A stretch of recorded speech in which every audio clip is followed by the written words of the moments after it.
Meus amados, ao olhar essas crianças, e a gente precisa trazer isso à memória, ao olhar essas crianças, a gente precisa lembrar da fidelidade, do amor do nosso Pai. A gente, como pai controlador, a gente, como homem caído, a gente, como, como é que eu vou dizer, pessoas limitadas, a gente não entregaria um filho nosso para qualquer um. Você entregaria um filho seu para qualquer um cuidar e educar? Você deixaria seu filho? Meu genro, minha filha, são pessoas extremamente responsáveis e tudo mais. A gente é afetado pela queda, a gente fica assim, meu Deus, mas será que está fazendo direito? Será que não está fazendo direito? Ah, como é que vai ser? Como é que não vai ser? A gente, como avô e avó, não fica assim? De vez em quando você... Quem é avô e avó aí, levanta a mão. Não passa esses trem na cabeça. Será que estão cuidando direito? Será que não estão cuidando direito? Meu Deus do céu. A gente é limitado. Mas quando você vê uma criança nascendo, quando você vê Deus enviando o Jesusinho dele para o mundo, você é lembrado de que Deus não está preso por aquilo que os homens fazem ou deixam de fazer. Se você fizer um prognóstico do mundo, você vai perceber que o mundo está indo de mal a pior.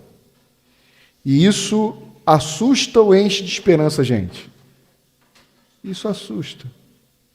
Mas se tu fizer isso, tu saiba que isso é abominação aos olhos do Senhor. Como assim? Deus abomina o prognosticador, o cara que fica dando prognóstico. Deus abomina esse cara.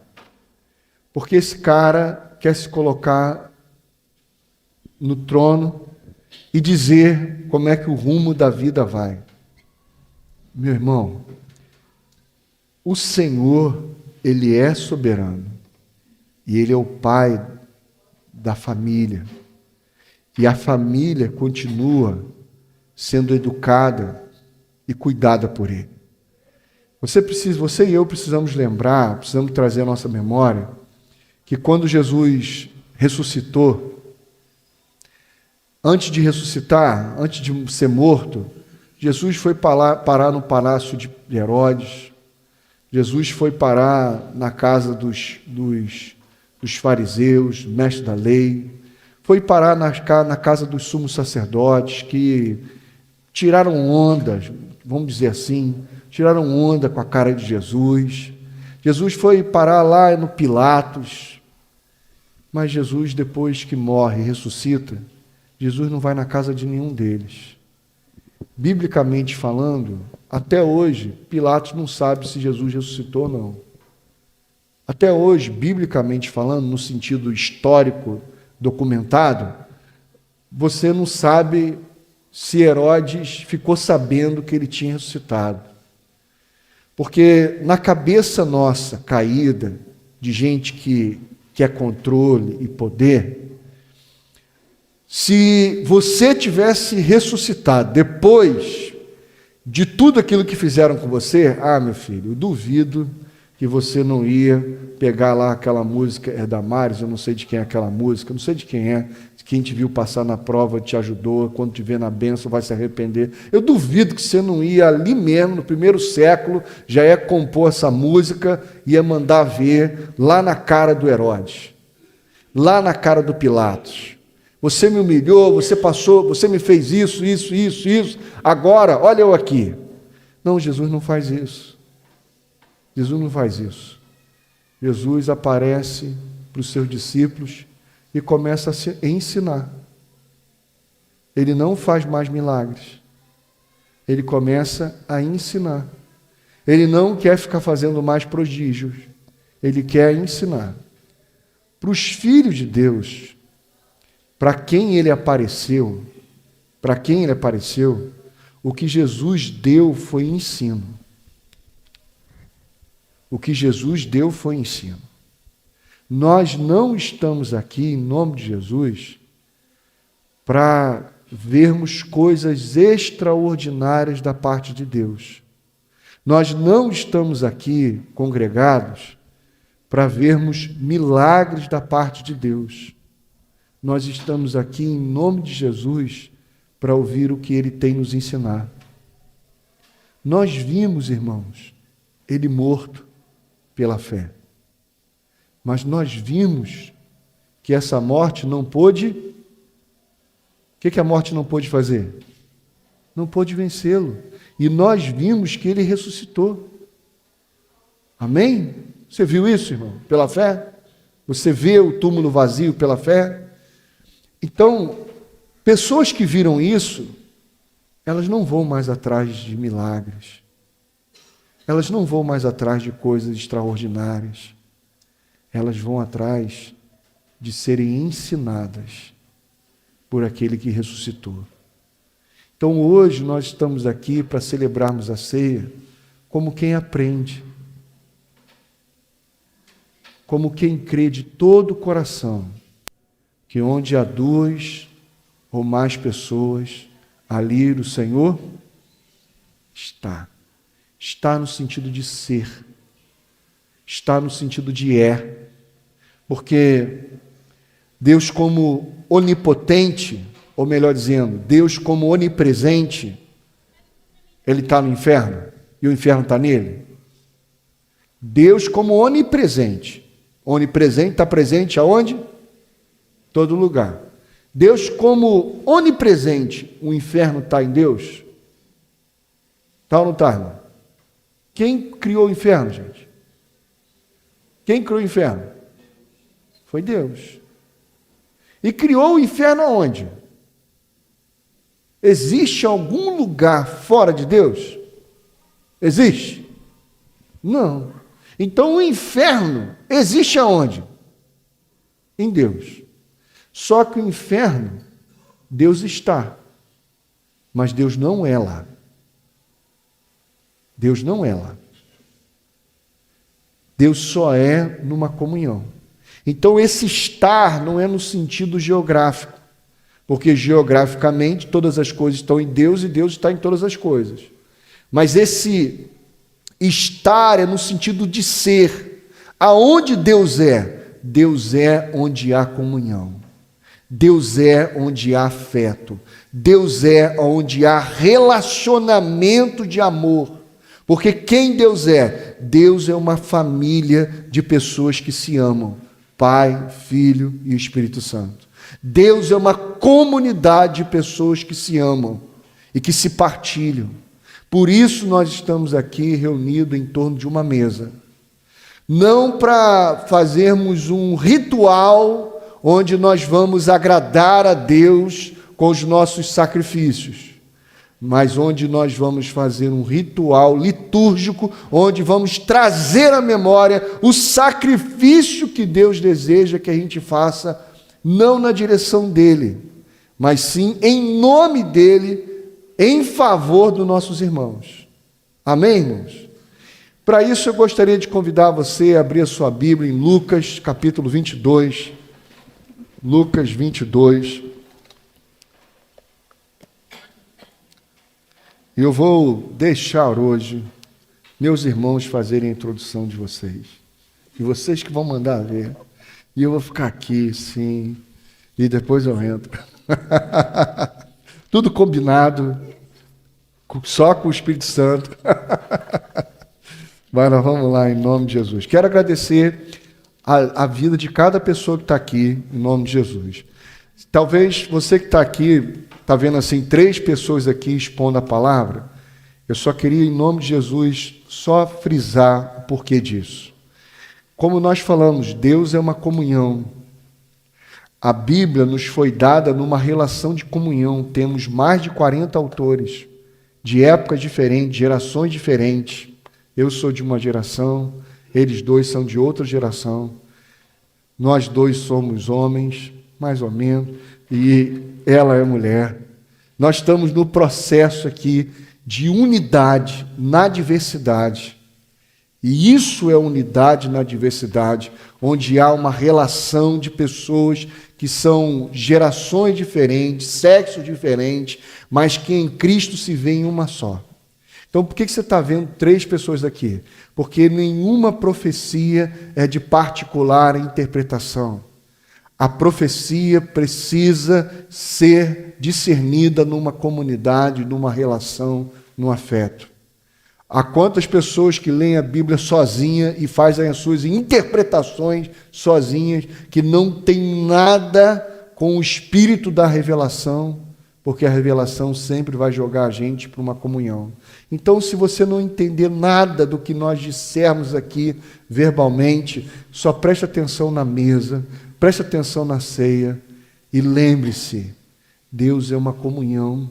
Se Deus é uma comunhão, eu não posso fazer nada sozinho, porque tudo que eu faço só não glorifica a Deus, ainda que eu não esteja fazendo nada de errado.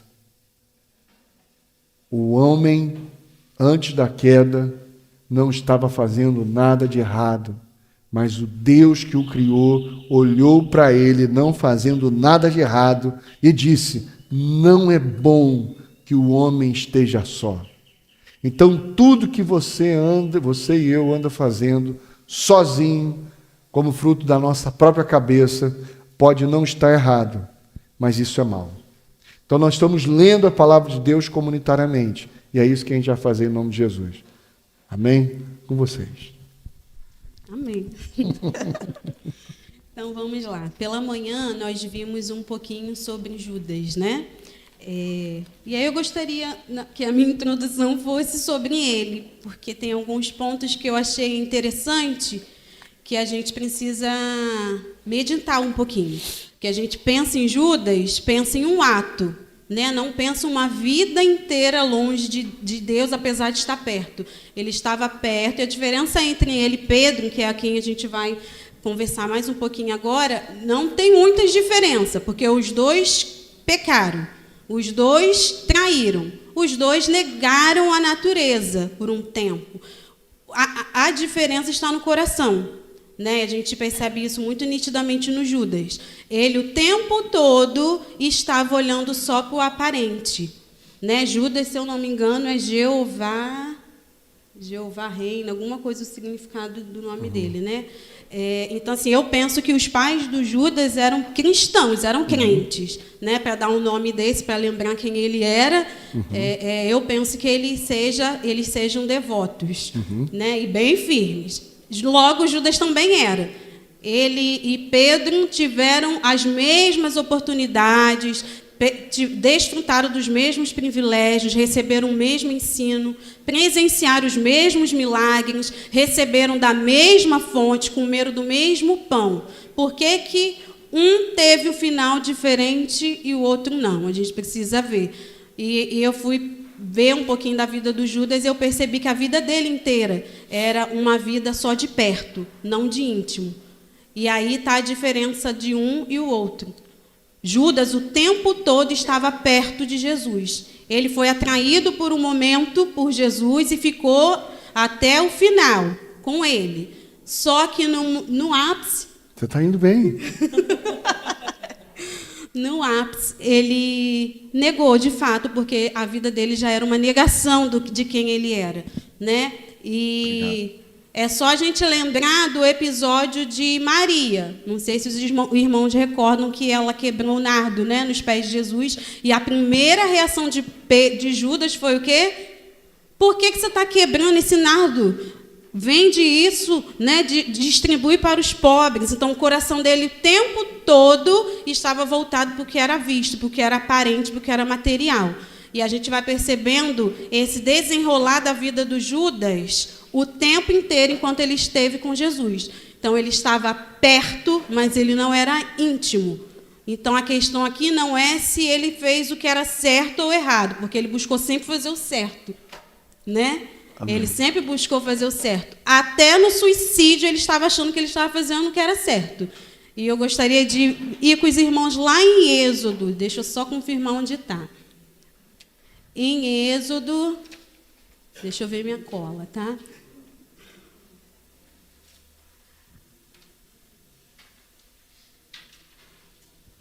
Êxodo 21, 23.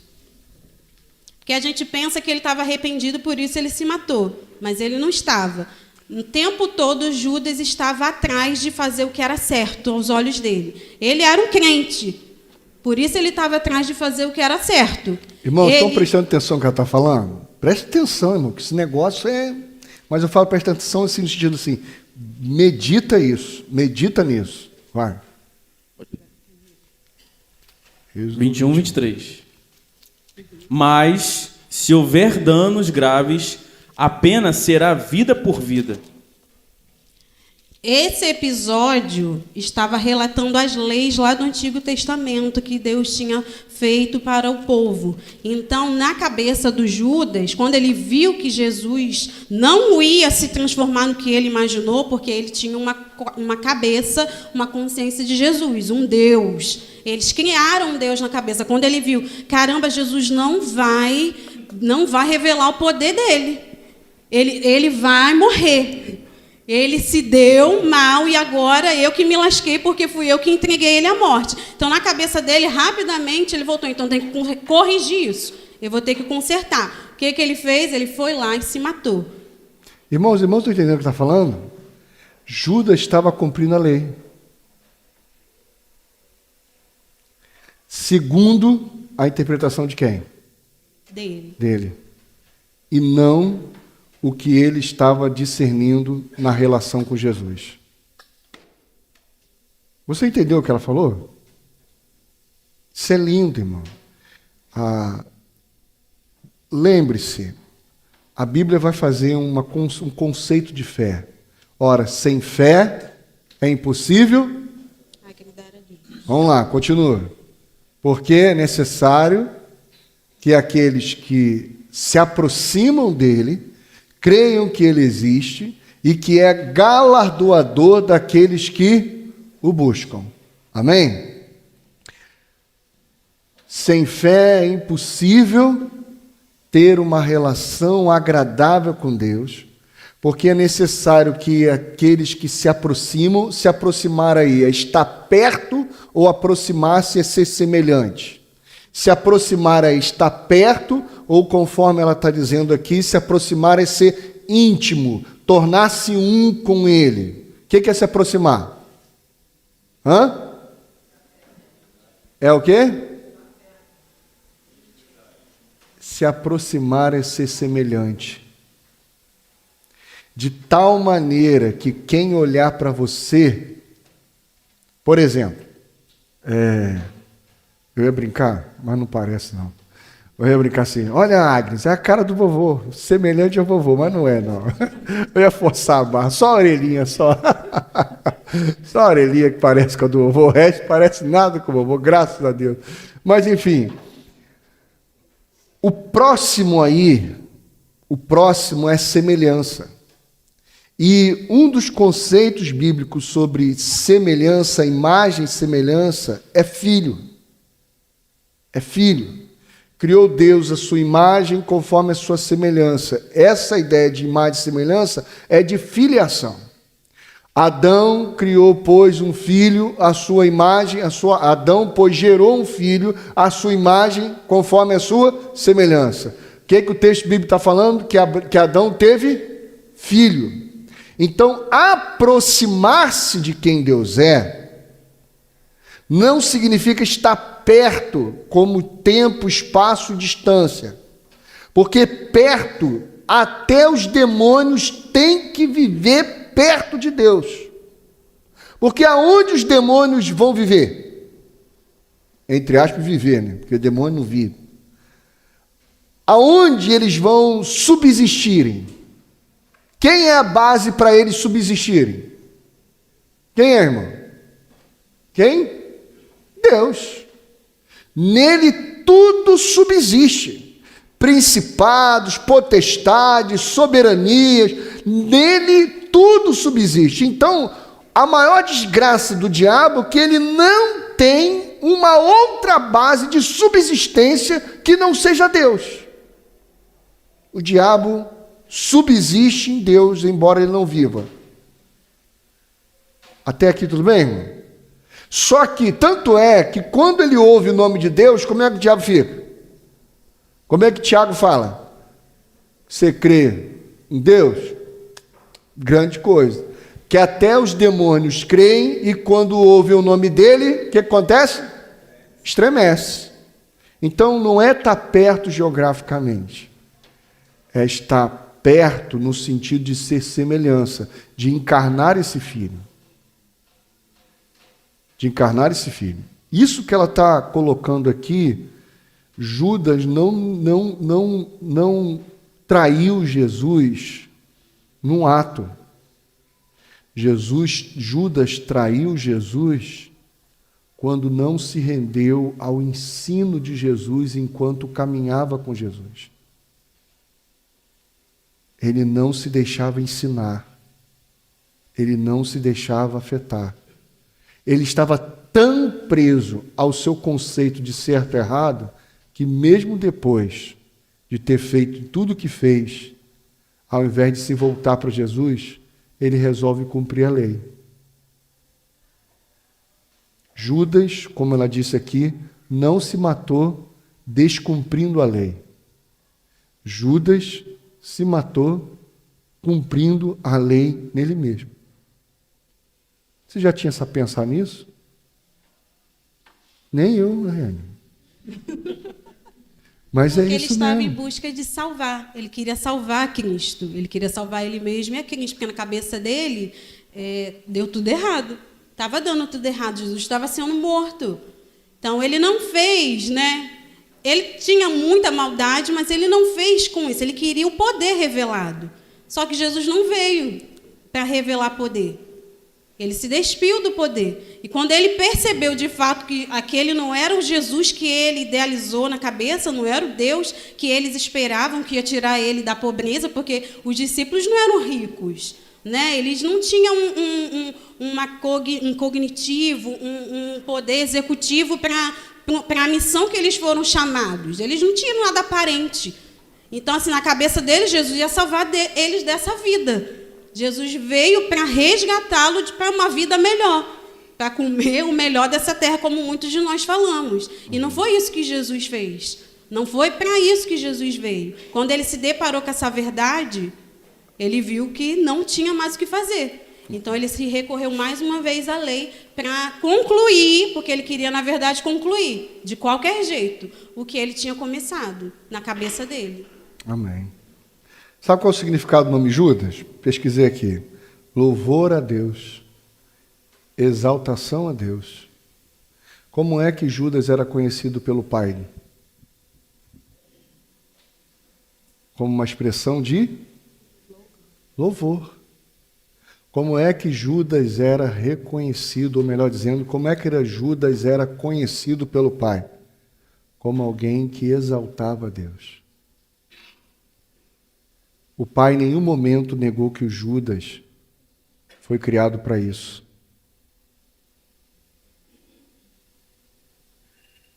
Mas o Judas negou a sua identidade, sua filiação. Você está entendendo? Há um nome como você é conhecido na eternidade, nesta mesa. Há um nome como você é conhecido na eternidade nessa mesa de comunhão. Há um nome. E eu e você podemos nos rebelar contra este nome, buscando milagres, solução de vida, resolução das nossas pendengas. Eu e você podemos nos rebelar por conta da ideia, porque na cabeça dos discípulos, Jesus os estava traindo. Na cabeça dos discípulos, Jesus estava os traindo. Na cabeça da nação de Israel, Jesus era um Messias traidor. Porque no Antigo Testamento, quando o povo se aliançava com outros povos, Deus disciplinava. Só que no Antigo Testamento, quando o povo se aliançava com outros povos, era sempre para comércio. e nunca para manifestação de graça, e nunca para manifestação de amor. E vem Jesus no Novo Testamento cuidando de mulher sírio-fenícia, cuidando de samaritano, cuidando de gente que antes parecia ser inimiga de Israel, e Jesus colocando numa mesa de comunhão. Os mestres da lei olharam para aquilo e disseram: você é um traidor de Israel. Quando nós não prestamos atenção no ensino de Jesus, o Cristo se torna a nossa frustração. O Cristo se torna a nossa decepção, porque Ele não vai fazer o que eu e você imaginamos. Ele não vai fazer o que eu e você queremos. O que eu e você achamos que precisamos. Os discípulos no caminho de Emaús, eles olharam para aquilo tudo e começaram a pregar para Jesus. Começaram a pregar para Jesus. Ué, só você aqui, em Israel, que não sabe dos últimos acontecimentos? Ah, Jesus, não sei não, o que aconteceu? Aí ele começa: não, Jesus, varão poderoso, palavra e obra e tal, não sei o que, fez e tal, e na hora H, que nós pensávamos que ele ia restabelecer o nosso trono, na hora H, que nós pensávamos que ele ia resolver nosso problema, sabe o que ele fez? Ele não fez. Aí Jesus: rapaz, como vocês custam a entender. E ele começou a ensinar. Na cabeça dos discípulos, Jesus estava atraindo a ideia que eles tinham de vida. Amém, irmãos? Entende isso? Nós estamos aqui para sermos ensinados nesse espírito familiar. Nós não estamos aqui para Jesus realizar milagres. Milagre é para pagão, é para incrédulo. Os filhos de Deus querem aprender com seu Pai como é que se vive, como é que se é uma expressão de milagre e não como é que se recebe milagre. Amém? Amém. Pode continuar que você está fera aí, eu só estou pegando o barco. Só pum, pum, pum. Bom, vamos ver Lucas 22, e aí a gente vai caminhando um pouquinho aqui, lendo o texto bíblico a partir do 20. Da mesma forma, depois da ceia, tomou o cálice, dizendo: este cálice é a nova aliança no meu sangue derramado em favor de vocês. Mas eis que a mão daquele que vai me trair está com a minha sobre a mesa. O Filho do Homem vai, conforme foi determinado, mas ai daquele que o trair. Fecha aspas de Jesus. 23. Eles começaram a perguntar entre si qual deles iria fazer aquilo. De repente surgiu, estou aqui parafraseando aqui, tá? Surgiu também uma discussão entre eles, acerca de qual deles era considerado o maior. Então a gente vai voltar, meditar um pouquinho aqui devagar. Está todo momento Jesus mostrando partilha. Pão, cálice, este é meu corpo, este é o sangue da aliança. E aí, quando Jesus fala que um vai trair, pronto, deu ruim. Aí começa um a perguntar para o outro, mas não no sentido de quebrantamento e arrependimento, irmãos. No sentido assim: pô, não sou eu sou muito bom, caminho contigo. A fofoquinha, quem será? Quem será? Porque já tinha uma fofoquinha, né? Quem ficava perto de Jesus? Imagina aquela pessoa que você admira e aí você quer estar perto. Era assim, irmão. Então vamos continuar aqui. Então surgiu também uma discussão entre eles acerca de qual deles era considerado o maior.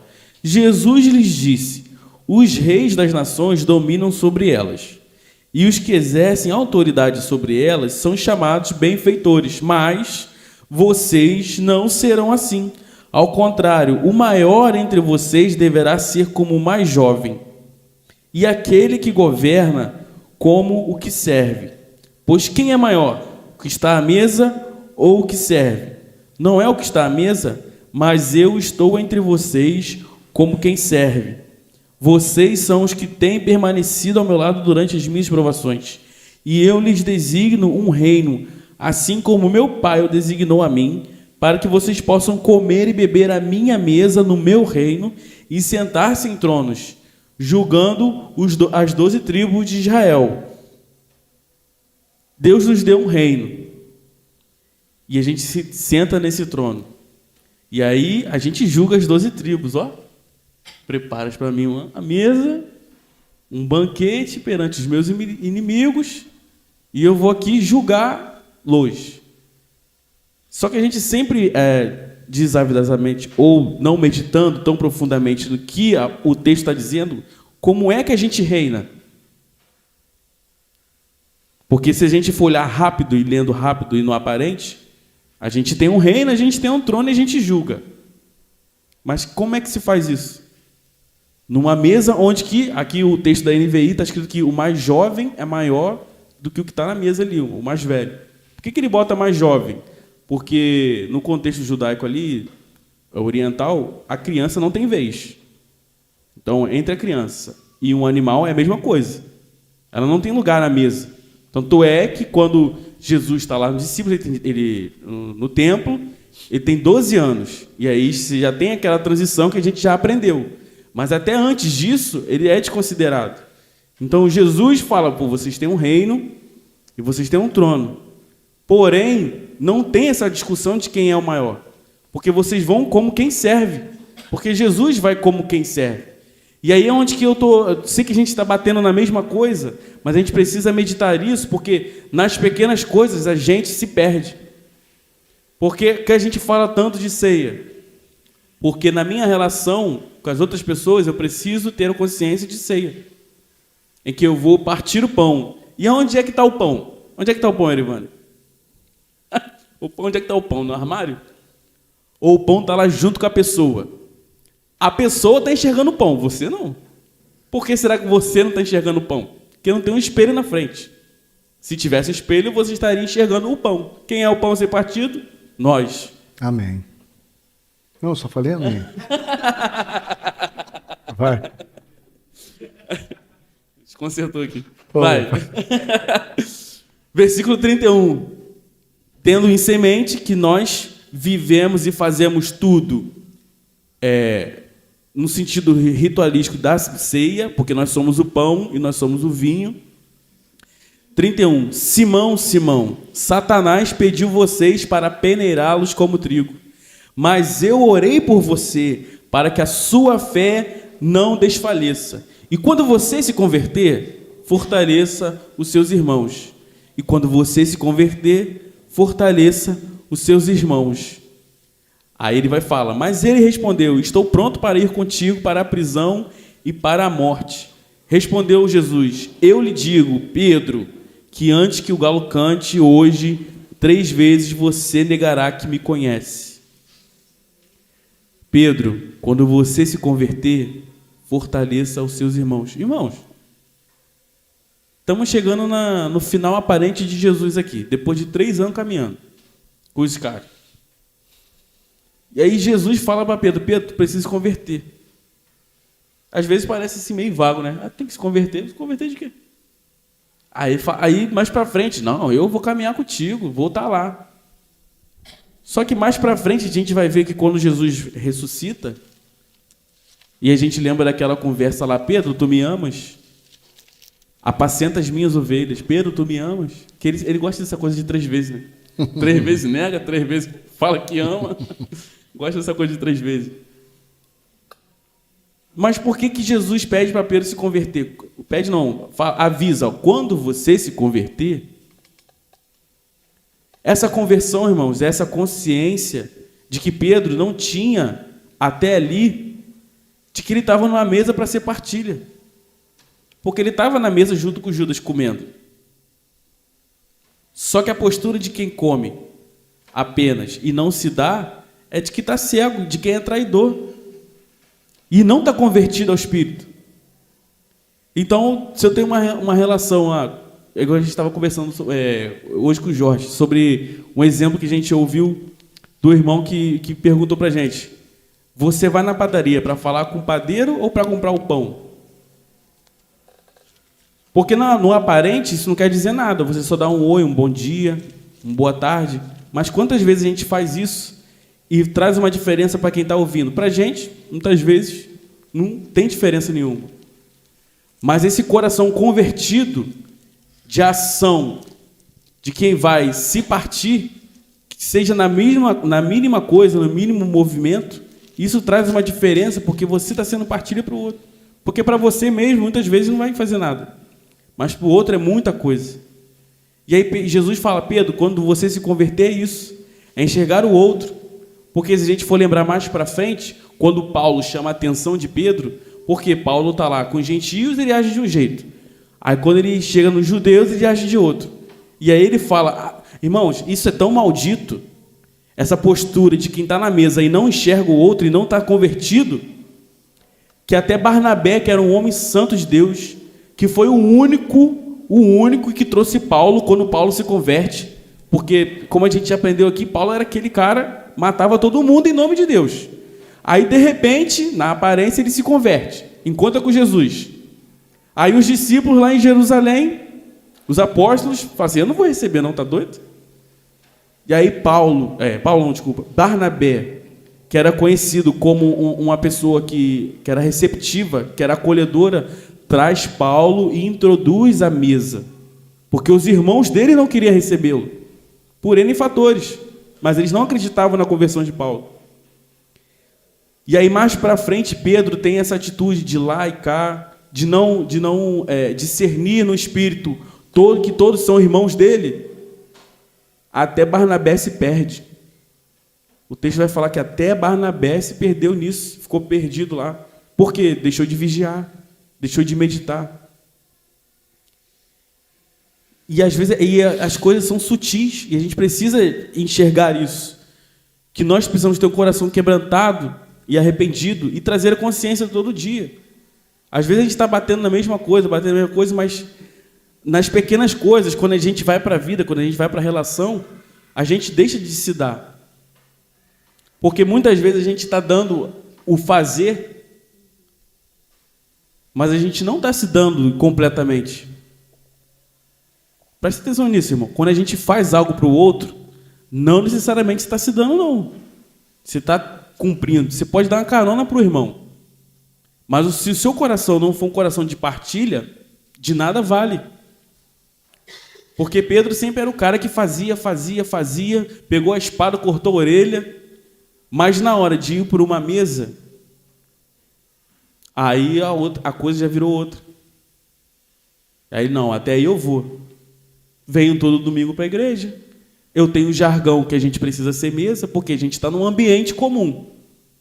E se a gente está num ambiente comum, a gente tem um jeito de falar. Quando eu vou lá para o meu trabalho, tem outro jeito de falar, porque as pessoas são de outras regiões.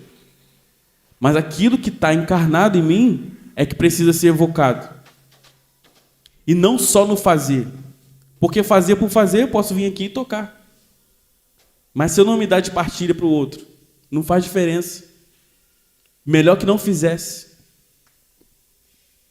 É isso. É isso? Amém. Amém. Como é que uma coisa só para não perder. Pode? Ele falou. Pode, não. Porque fazendo um comparativo do final de Judas e Pedro, né? Judas ficou sozinho. Para ele se matar, ele se retirou. E Pedro, quando percebeu o que Jesus já tinha alertado, porque Jesus já tinha alertado ele que ele faria, né? Quando ele percebeu, ele voltou para os seus irmãos. Então foram reações diferentes. Apesar de um, ter traído, o outro negado, um aparentemente era certinho, era bonzinho, o outro era todo estragado, todo esparafatoso, ele reclamava de tudo, que assim era o Pedro, ele resmungava de tudo, mas apesar dessas personalidades diferentes, né, quem é mais crente era Judas, olhando assim, aparentemente. E apesar disso, o coração ainda de Pedro estava voltado para Cristo. E o de Judas para si mesmo. Por isso ele preferiu ficar sozinho. Ele voltou e se retirou para se suicidar. Pedro voltou para os seus irmãos, aguardando que Jesus tinha falado que ele ia ressuscitar. Entende? Você entende? Irmão, guarda no coração o que eu estou falando. Para quem Jesus deu a tesouraria dos discípulos? Para quem Jesus colocou na mão o dinheiro para cuidar dos discípulos lá? Na mão de quem? Na mão de quem? De Judas. Hã? Sim. Meu querido, inclusive quem tinha um lugar de honra na mesa, Judas tinha um lugar de honra na mesa. Deixa eu te falar uma coisa. Se a tua maior dificuldade em partilhar sua vida se resume porque você está tentando resolver a sua questão financeira, Jesus vai botar dinheiro na tua mão. Ele pode botar dinheiro na tua mão e deixar você se enforcar, apesar de Ele te amar. Porque Ele vem te ensinando, te ensinando, te ensinando, e você anda para lá e para cá e só toma decisões por causa das suas questões financeiras.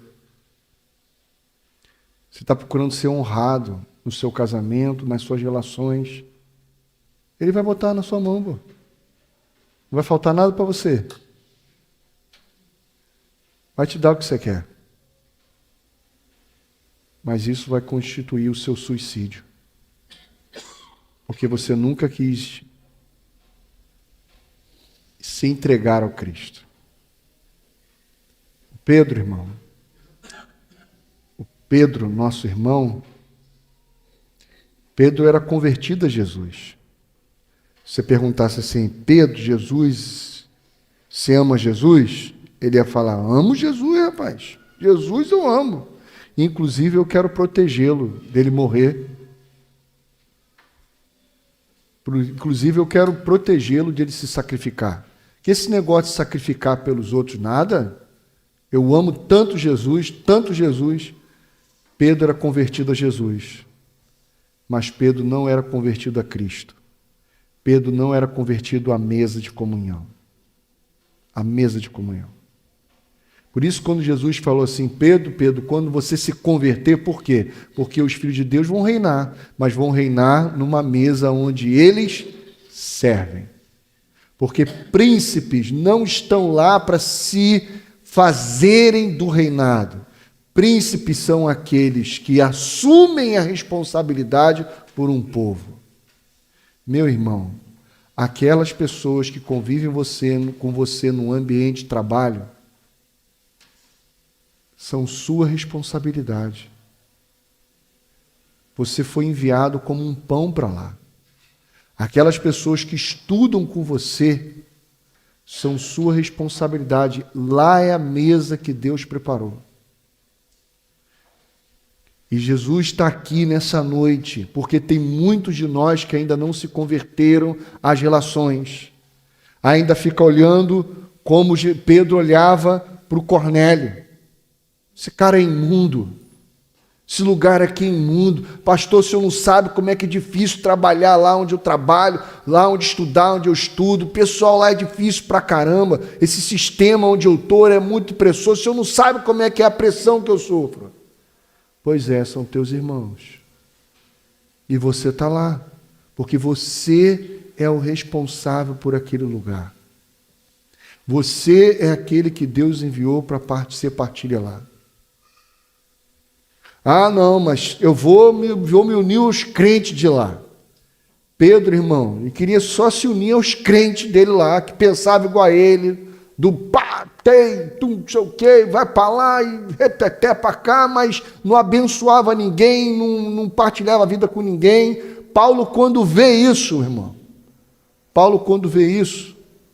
Paulo dá-lhe uma bronca no Pedro, amorosamente. Cheio de amor no coração, o Paulo repreende o Pedro, porque ele estava devolvendo para o Pedro o lugar que ele tinha no processo de ser discípulo de Jesus. O seu lugar, Pedro, não é fazer segregação. O seu lugar não é fazer escolha para quem você manifesta a graça e para quem você não manifesta.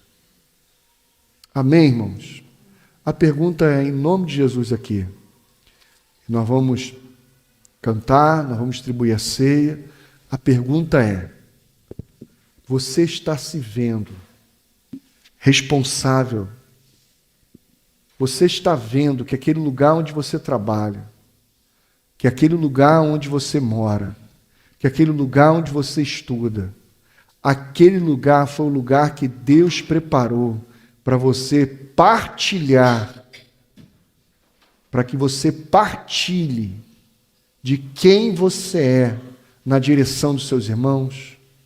Você está se vendo, pastor, mas o ambiente lá é diabólico.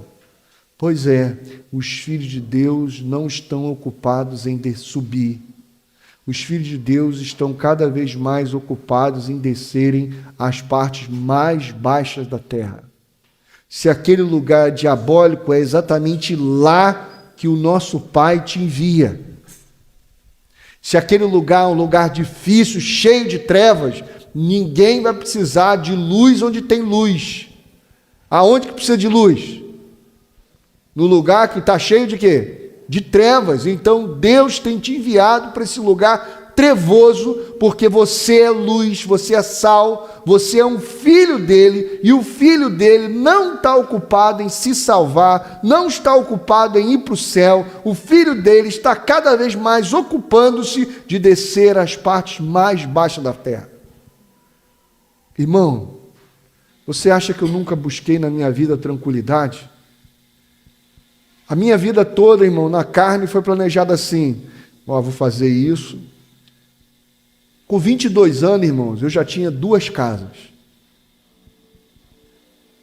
Eu trabalhava final de semana, eu metia bronca mesmo, capinava, servente de pedreiro e tal, não sei o quê. Com 22 anos tinha casa, 2 casas. Com 20 e poucos anos já tinha meu carro. Eu pensava assim: vou me sacrificar quando for novo, para quando eu estiver lá com meus 40 e pouco anos, olhar para minha baixinha e falar assim: é nós. Agora é só nós. Irmão, não vai não. Quanto mais eu fui amadurecendo, mais a minha vida ficou atribulada, irmão. Mais pressão, mais problema, mais dificuldade. Eu falei: Jesus, não era para a gente ficar mais velho e ficar mais? Como é que pensa a gente? Como é que pensa um pagão? Quanto mais velho, você vai buscar mais o quê? Tranquilidade. Aí Jesus falou assim: isso é papagão, você é meu filho. Você é meu filho. Você acha que essa organização sua tinha a ver com você? Não. Tinha a ver com cuidar de outras pessoas que eu ia colocar na sua vida. Você entende isso, irmão? Quanto mais um filho de Deus fica antigo, porque velho é o pecado. Quanto mais um filho de Deus fica antigo, quanto mais ele amadurece, quanto mais ancião ele fica, mais a vida dele vai sofrer pressão. E sabe o que um filho de Deus faz? Se alegra. Hoje eu estava, arriou lá um buraco lá em casa, lá, arriou feio lá um buracão, fez uma erosão feia, e a gente está tendo que fazer um tapagem lá. O Ramiro emprestou lá um pedreiro dele lá, a gente está fazendo, e amanhã a gente vai ter que bater um concreto. Eu falei: Patrícia, como é que a gente vai fazer? Peguei a minha baixinha, eu e minha baixinha, botamos 2 metros de areia lá para cima, irmão. Botamos lá, eu e ela, conversando. Aí eu falei: Patrícia, o negócio está estreito, né, Patrícia? O negócio está estreito.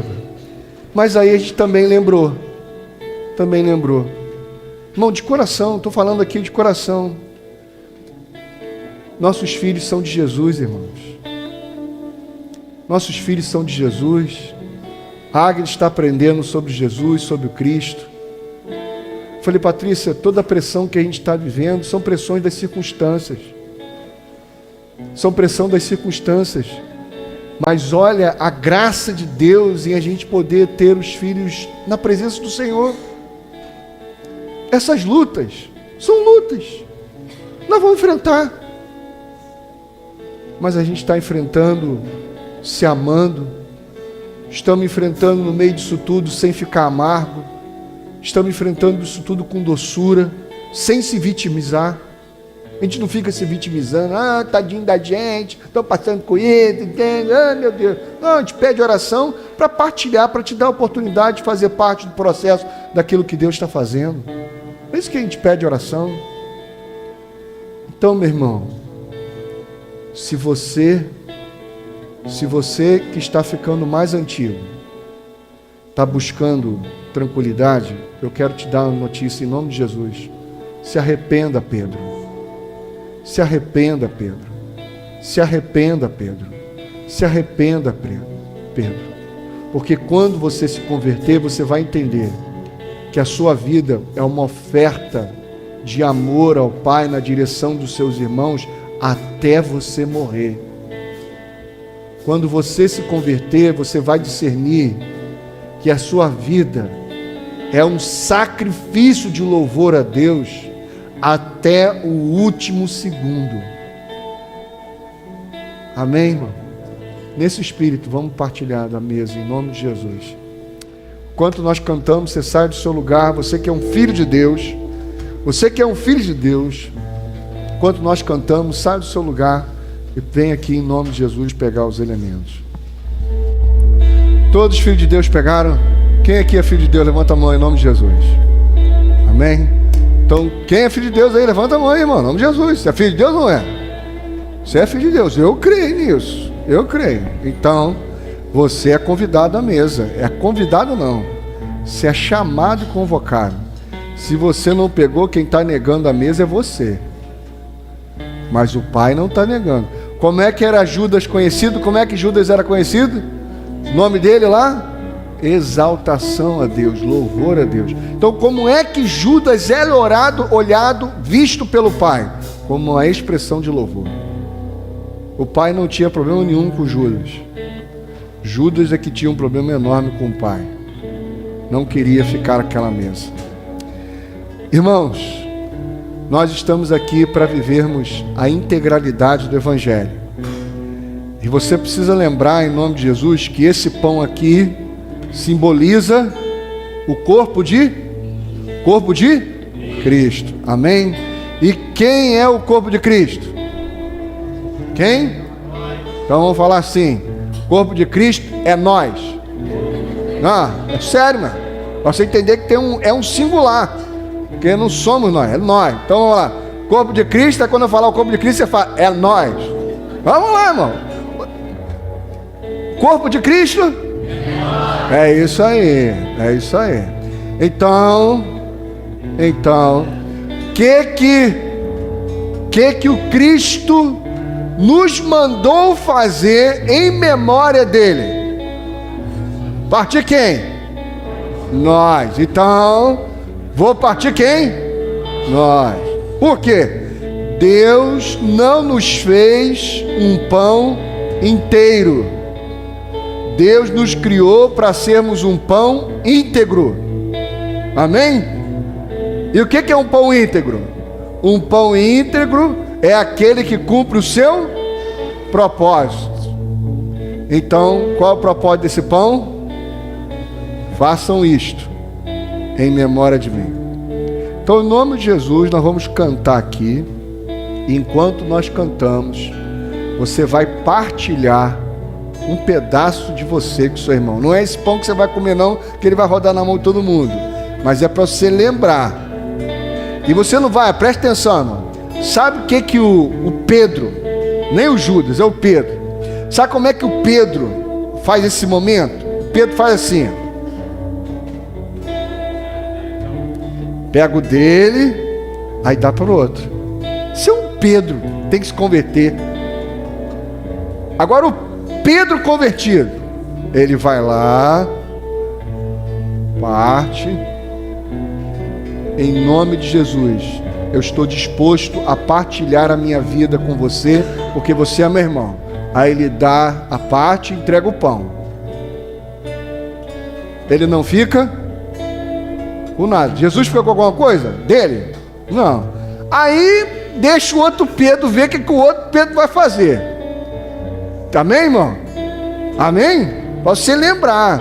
Para quando você chegar lá no seu ambiente de trabalho, lá com aquela turma lá, mediante de fofoca, aquela coisa lá, que você está lá para quê? Partilhar. Amém? Então vem cá, Alisson, e manda ver aí em nome de Jesus. Ó, vou fazer com você. Eu estou disposto a partilhar com você. E olha, que eu partilhei minha filha, miserável.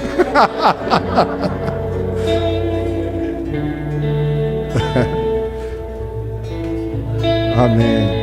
Agora vai falar.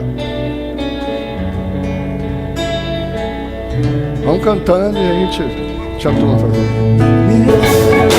Amém. Segura aí. Segura aí. Vem cá, Davi. Vem cá. Ó, o pessoal ficou assim, por que esse negócio pra lá e pra cá? Ó, Davi me deu um pedaço dele. Certo? Davi me deu um pedaço dele. Pedaço de Davi não volta mais pro Davi. Eu comi.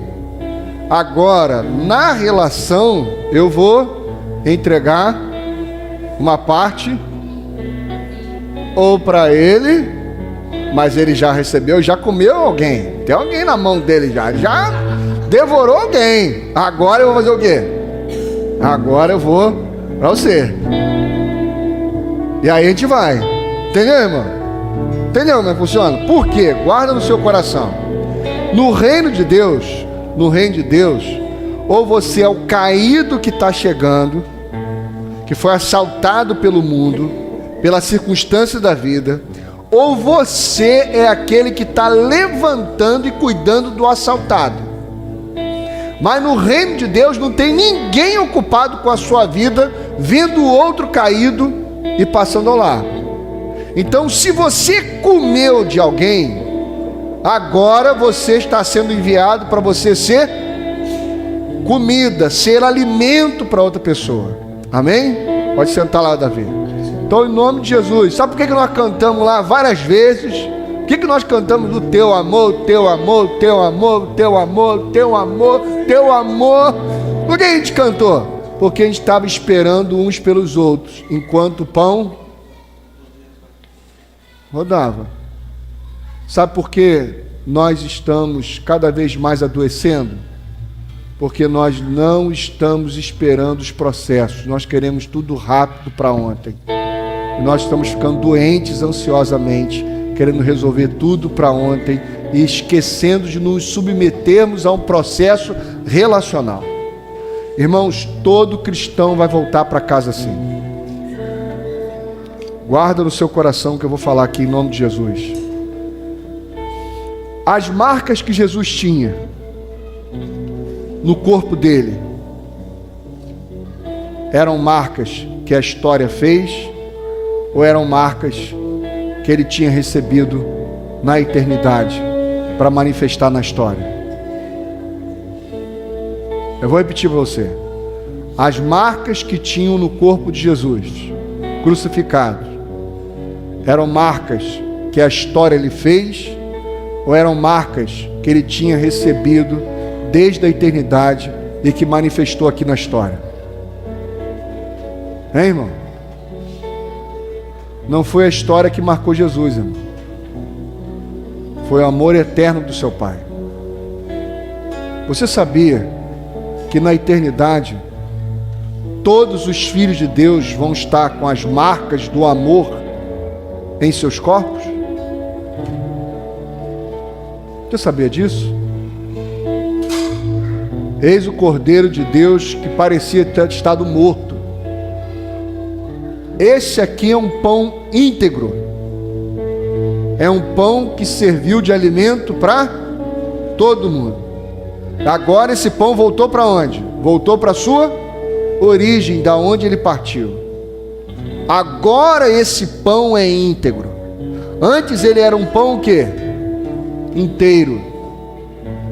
Só que o propósito dele não era ser inteiro. O propósito dele era assim. Então, como é que todo filho de Deus vai voltar para casa? Assim. Agora, se tu anda se poupando, meu irmão, você não vai chegar em casa. Porque na casa os filhos voltam para lá marcados, porque eles foram marcados na eternidade. Então, em nome de Jesus, eu vou te dar um minutinho aí para você com o seu irmão. Fala assim: meu irmão, olha, em nome de Jesus, nós estamos aqui para nos amar. Nós somos família. Nós somos família. Nós somos irmão. Isso tudo que nós estamos enfrentando aqui na história vai passar. Deus preparou um novo céu, uma nova terra. Aguenta firme, vamos ficar junto. Vamos enfrentar tudo que nós tivemos que enfrentar, mas vamos enfrentar como família. Porque nós já vimos o final da história. E o final da história, nós estamos sentados debaixo da árvore da vida, comendo dos frutos e das folhas que servem de cura para as nações. Então vira para o seu irmão e fala aí para o seu irmão que está no seu coração, na direção dele. Fala aí para o seu irmão que está no seu coração, na direção dele.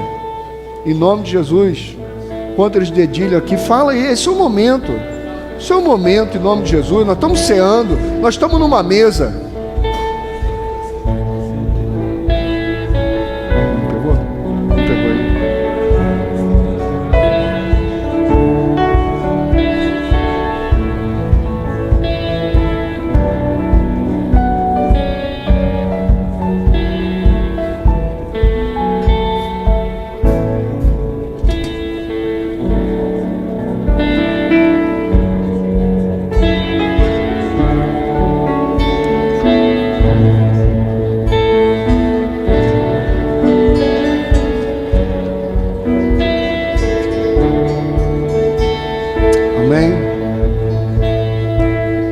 Irmão, de coração aqui, de coração, alguém não pegou, que está com vergonha, ou que está com alguma coisa, em nome de Jesus, eu quero falar de todo o coração, você é um filho, uma filha de Deus. Deus sacrificou o seu único filho, para que por meio dele, ele se tornasse o primogênito de muitos irmãos. E você faz parte dessa família. Você é nossa irmã, você é nosso irmão. E nós vemos em você um irmão e uma irmã. Então não fique, porque o nosso Pai te ama com um amor eterno e te enviou aqui nesta noite para trazer a você essa memória. Você é nossa irmã. Você é filha do nosso Pai. Nosso Pai te ama com amor eterno. Com amor eterno, Ele te ama. Antes mesmo da fundação do mundo, Ele te ama. Então, nós queremos, em nome de Jesus, dizer para você que você tem um lugar à mesa. Vamos juntos? Em nome de Jesus. Então, partilharmos do pão. Vamos juntos?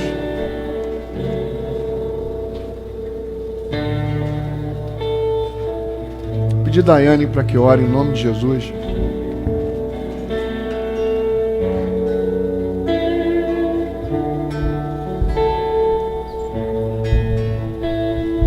Oremos. Pai de amor, te damos graças, Senhor, por tudo que fomos ensinados por Ti nesse dia, nessa noite. Louvado seja o Senhor, porque tivemos demonstrações, ó Deus, durante todo o dia que o Senhor não desistiu de nós, da humanidade, da Tua igreja. Amém. Pai, os nossos erros, os nossos pecados, nada disso pode nos afastar do Senhor. Mas a nossa rebelião contra a nossa natureza, contra a Sua verdade, contra os Seus ensinos, sim. Então, Pai, nós repreendemos toda ação que nos tenta, Deus, o tempo inteiro fazer entendermos que a vida vai funcionar do nosso jeito e pelo nosso braço. Senhor, ninguém merece estar aqui, ninguém merece comer do Teu pão, ninguém comece a beber, ó Deus, da Tua fonte, mas o Senhor se dá, o Senhor se entrega. Pai, como rejeitar esse amor? Como rejeitar, ó Deus, o Teu pão? Como rejeitar a Tua vida, Senhor?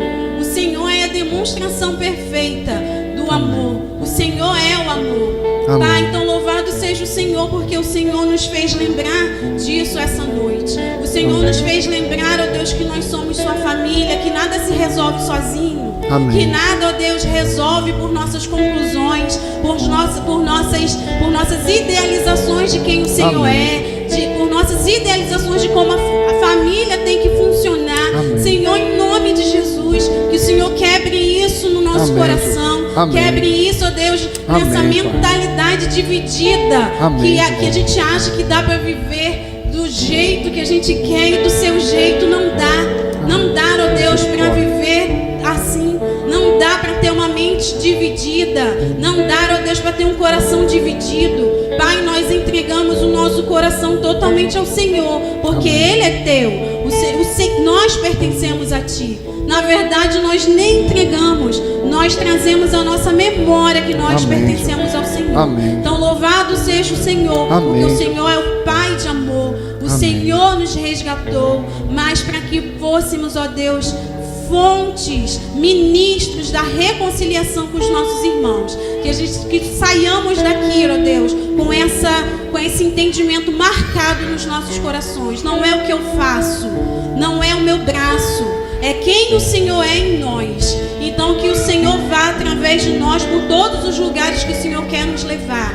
No nome santo de Jesus te agradecemos. Amém. Amém.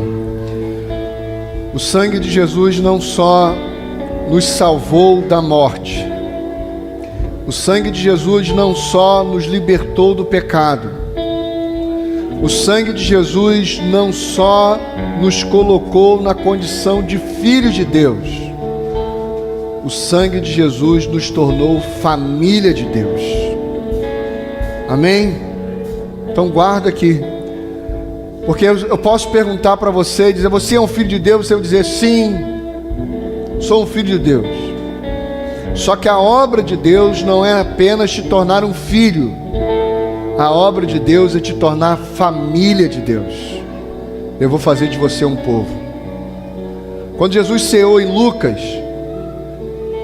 vai registrar que primeiro Jesus tomou o cálice. Depois Jesus partiu o pão. E depois Jesus pegou o cálice de novo. O cálice que nós estamos tomando agora, em nome de Jesus, da nova aliança no sangue, diz respeito: você não foi criado apenas para ser filho de Deus, você foi criado para ser família em Deus. Essa consciência relacional. Pastor, qual é a diferença de filho e família? Porque nem todo filho tem consciência de família. E o propósito de Deus em nos adotar como filhos é que tenhamos consciência de família. Então, com essa consciência, com esse cálice da nova aliança, somos família, somos filhos para sermos família. Nesta consciência, tomemos juntos do cálice do Senhor em nome de Jesus.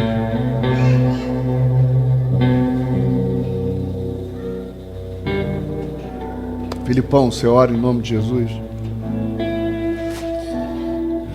Senhor, que tenhamos essa consciência de discernir, tomando esse cálice, mas indo para a vida, indo para as mesas dispersas, como príncipes a servir, e não colocando acima de tudo as dificuldades e circunstâncias, mas que a cada dia, a cada momento, assim como a gente repetiu aqui várias vezes a letra dessa música, a gente venha encarnar isso de fato. Nós venhamos encarnar isso de fato, porque nós temos uma palavra empenhada no Senhor, e essa palavra precisa ser expressada, precisa ser partilhada na vida das pessoas. Então, com esse coração de quem assume responsabilidade, que o teu sangue, que o azeite da unção e que o teu sustento, que é o Senhor, nos conduza em direção ao lugar mais profundo da terra. Assim como o Senhor nos ensina com a natureza, porque o Rio Jordão começa no alto e termina no mais profundo. Então nossa vida começou do alto, mas termina no profundo, porque o Senhor é o nosso sustento. Nós temos o teu sangue, o vinho da alegria e o azeite da tua unção. Então, graça te damos, que não venhamos estar dispersos e nos esquecer do segundo seguinte, de quem nós somos em ti. Nós somos pão, nós somos vida, nós somos azeite. Em nome de Jesus. Amém. Amém. Vira para o seu irmão carinhosamente e fala assim: meu irmão, carinhosamente, fala: meu irmão, nós não nos parecemos, mas nós irmão. Nós família. Amém, irmão? Dá um abraço nessa família em nome de Jesus. Que o Senhor possa te iluminar, que o Senhor possa cada vez mais te orientar para que a gente seja e viva a família em nome de Jesus. Um abração, fiquem com Deus em nome de Jesus. Amém.